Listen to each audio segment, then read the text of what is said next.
मोमिनो, जब तुम नशे की हालत में हो तो जब तक उन अल्फाज को जो मुंह से कहो समझने न लगो, नमाज के पास न जाओ, और जनाबत की हालत में भी नमाज के पास न जाओ, यहां तक कि गुस्ल कर लो।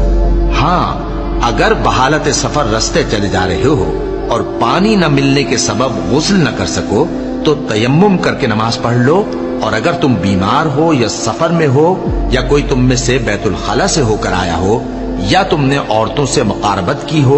और तुम्हें पानी न मिले तो पाक मिट्टी लो और मुंह और हाथों का मसा करके तयम्मुम कर लो। बेशक अल्लाह मुआफ करने वाला है, बख्शने वाला है। भला तुमने उन लोगों को नहीं देखा जिनको किताब से हिस्सा दिया गया था कि वो गुमराही को खरीदते हैं और चाहते हैं कि तुम भी रास्ते से भटक जाओ, और अल्लाह तुम्हारे दुश्मनों से खूब वाकिफ है, और अल्लाह ही काफी कारसाज है, और अल्लाह ही काफी मददगार है। और ये जो यहूदी हैं,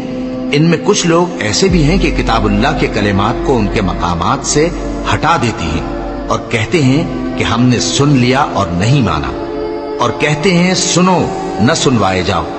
और जबान को मरोड़ कर और दीन में तान की राह से तुमसे गुफ्तगू के वक्त राइना कहती हैं। और अगर यूं कहते कि हमने सुन लिया और मान लिया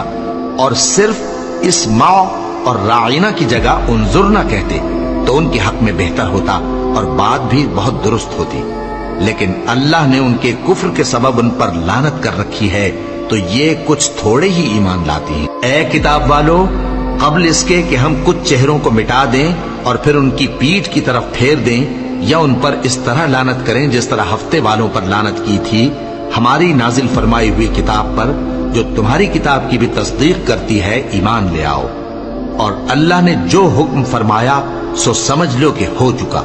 अल्लाह इस गुनाह को नहीं बख्शेगा कि किसी को उसका शरीक बनाया जाए, और इसके सिवा और गुनाह जिसको चाहे मुआफ कर दे,